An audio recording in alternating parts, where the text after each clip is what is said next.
Tres mensajes del Evangelio de hoy, tomado del Evangelio de San Juan, capítulo 17, versículos del 11 al 19.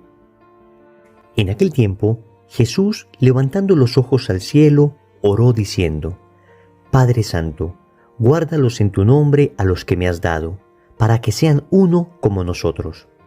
Cuando estaba con ellos, yo guardaba en tu nombre a los que me diste, y los custodiaba, y ninguno se perdió, sino el hijo de la perdición, para que se cumpliera la Escritura. Ahora voy a ti, y digo esto en el mundo para que ellos mismos tengan mi alegría cumplida. Yo les he dado tu palabra, y el mundo los ha odiado porque no son del mundo, como tampoco yo soy del mundo. No ruego que los retires del mundo, sino que los guardes del mal. No son del mundo, como tampoco yo soy del mundo. Conságralos en la verdad. Tu palabra es verdad. Como tú me enviaste al mundo, así los envío yo también al mundo. Y por ellos me consagro yo, para que también se consagren ellos en la verdad. Palabra del Señor. Gloria a ti, Señor Jesús. Seguimos en el capítulo 17 del Evangelio de San Juan, en lo que tradicionalmente se ha llamado la oración sacerdotal de Cristo. Todo este capítulo 17 es una bella y extensa oración que Jesús dirige al Padre, orando por sus discípulos. Y vamos a contemplar tres mensajes de este Evangelio. Primero, siembras unidad o discordia. Segundo, en el mundo, pero de Cristo. Tercero, el peor pecado de Judas. Vamos con el primer punto. Siembras unidad o discordia. En el Evangelio, el Señor le dice al Padre: guárdalos en tu nombre, a los que me has dado, para que sean uno como nosotros. El misterio de la unidad. Cristo ha querido que nosotros seamos uno como Él y el Padre son uno. En un mundo de tanta división, en un mundo de tanta discordia, en un mundo donde se siembra odio, el Señor nos viene a recordar la necesidad de la unidad.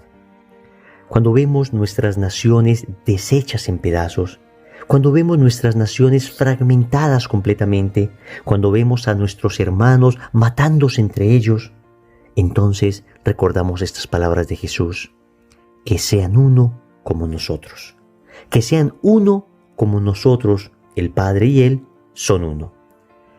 La misma iglesia está desgarrada por el cisma, está desgarrada por la fragmentación. Unos creen una cosa, otros creen otra. En este momento, en Alemania se está llevando a cabo un sínodo que está fragmentando la unidad de la iglesia, una abierta oposición al Santo Padre. La misma Alemania que vio nacer a Martín Lutero, que trajo también una fragmentación para la iglesia.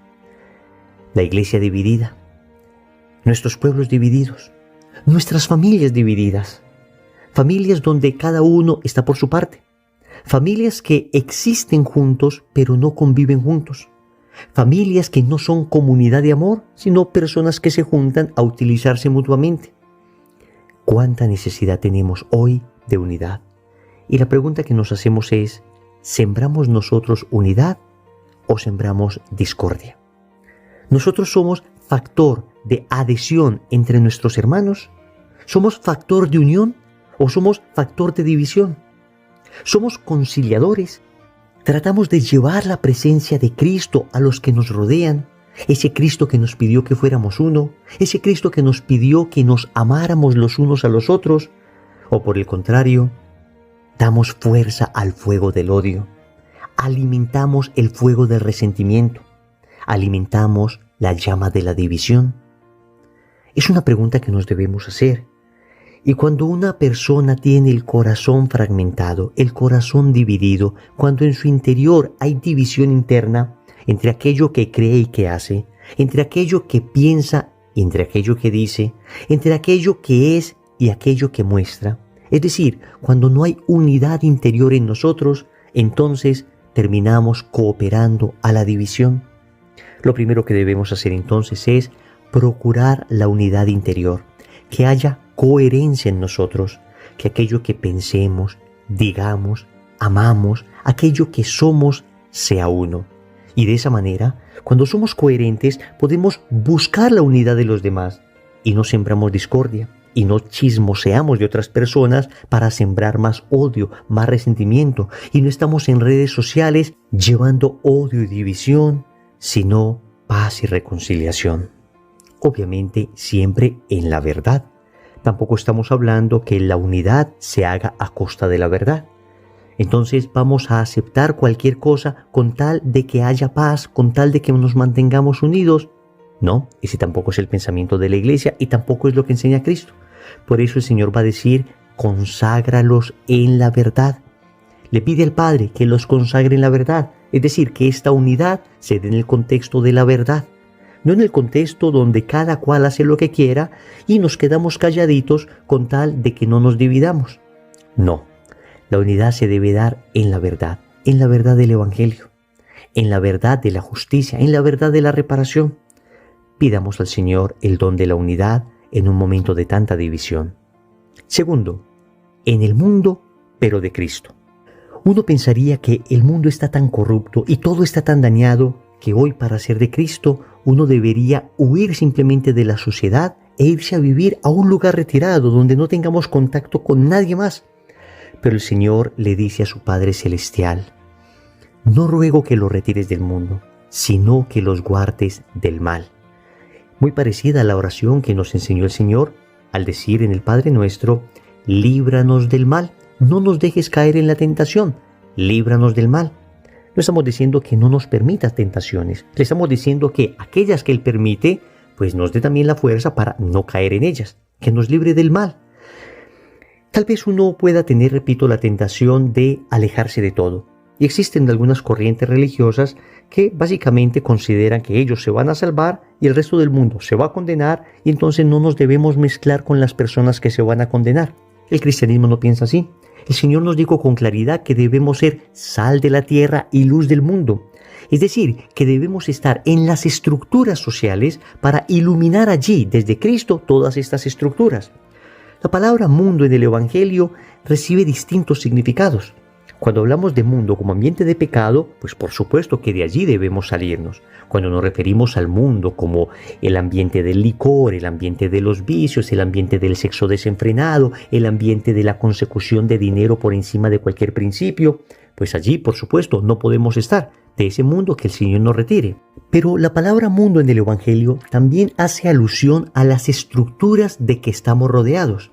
En ese sentido, le pedimos al Padre, no nos retires del mundo, no nos retires de esas estructuras, no nos retires del ambiente familiar, no nos retires del ambiente laboral, del ambiente académico, no nos retires de nuestros amigos en términos generales, pero allí permítenos ser luz, guárdanos del mal en todos estos ambientes. Allí debemos dar a Cristo. Y es que si hemos recibido un tesoro tan grande, tan maravilloso, tan extraordinario como Cristo, entonces, ¿por qué vamos a guardárnoslo para nosotros y no darlo a los demás? Entonces debemos tener claro, del mundo en cuanto a ambiente de pecado, cuando decimos un ambiente mundano, pues debemos huir, de ahí nos debemos retirar. Pero del mundo en cuanto a estructuras que nos rodean, no podemos retirarnos. Debemos hacer presencia, debemos ser sal y luz. Sal para dar sabor a un ambiente desabrido y luz para iluminar un ambiente que se encuentra en oscuridad. Entonces estamos en el mundo, pero somos de Cristo. Tercero, el peor pecado de Judas. Aquí el Señor va a decir una expresión acerca de Judas que nos deja fríos. Dice el Señor al Padre, ninguno se perdió sino el hijo de la perdición.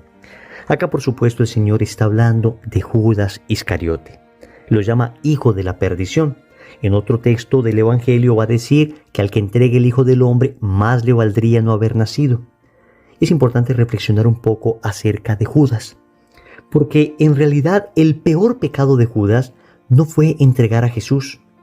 El peor pecado de Judas fue no arrepentirse. Seguramente alguno dirá, Judas sí se arrepintió, mire que terminó ahorcándose por arrepentimiento. Aquí es importante distinguir entre remordimiento y arrepentimiento. El remordimiento es la culpa que se siente por haber hecho algo malo. Judas indudablemente sintió remordimiento, pero este remordimiento puede llevarnos al arrepentimiento o puede llevarnos a la desesperación. Si el remordimiento nos lleva al arrepentimiento, es decir, si yo me siento culpable por haber hecho algo malo y esto me lleva a pedir perdón por lo que hice, entonces se logra en mí la conversión. Pero ese mismo remordimiento, cuando se encausa mal, puede llevar a una persona a la desesperación. Y en vez de arrepentirme por lo que hice, y en vez de pedir perdón, termino cayendo en la más peligrosa tentación del enemigo, que es hacernos creer que lo que hemos hecho ya no tiene perdón de Dios. Óyeme bien, el demonio no solo quiere que pequemos, el demonio quiere que después de que pequemos, creamos que lo que hicimos es tan grave que ya Dios no lo puede perdonar. Nos hace pensar que nuestro pecado es más grande que la misericordia de Dios. Y aunque sentimos culpa, y aunque sentimos remordimiento, podemos caer en la tentación de la desesperación. Y entonces esto fue lo que le sucedió a Judas. Ciertamente sintió remordimiento, pero este remordimiento no terminó en arrepentimiento, porque de haber sido así, hubiese corrido al Calvario, se hubiese puesto de rodillas ante Jesús crucificado, y estoy seguro que Jesús se hubiese desclavado solamente para abrazarlo y con su sangre preciosa limpiar la culpa de Judas. Sin embargo, Judas prefirió no confiar en la misericordia de Dios, sino confiar en su propia desesperación, y por eso terminó suicidándose. Qué terrible advertencias para nosotros, Judas. Y cuán fácil es que nosotros caigamos también en la tentación de no solo pecar, sino desesperarnos creyendo que ya Dios no nos perdona. Escúchame esto. Escúchame con claridad. No existe pecado que Dios no pueda perdonar. No existe pecado que Dios no pueda perdonar. No existe pecado que Dios no pueda perdonar. Por grave que sea, basta que con sinceridad le digas a Dios a través del sacerdote: Señor, perdóname por lo que hice, aunque hubiese sido entregar al Hijo de Dios. Y escucharás del sacerdote aquellas palabras bienaventuradas: yo te absuelvo de tus pecados en el nombre del Padre y del Hijo y del Espíritu Santo, y el que estaba muerto por el pecado nace de nuevo por la vida de la gracia. Oremos.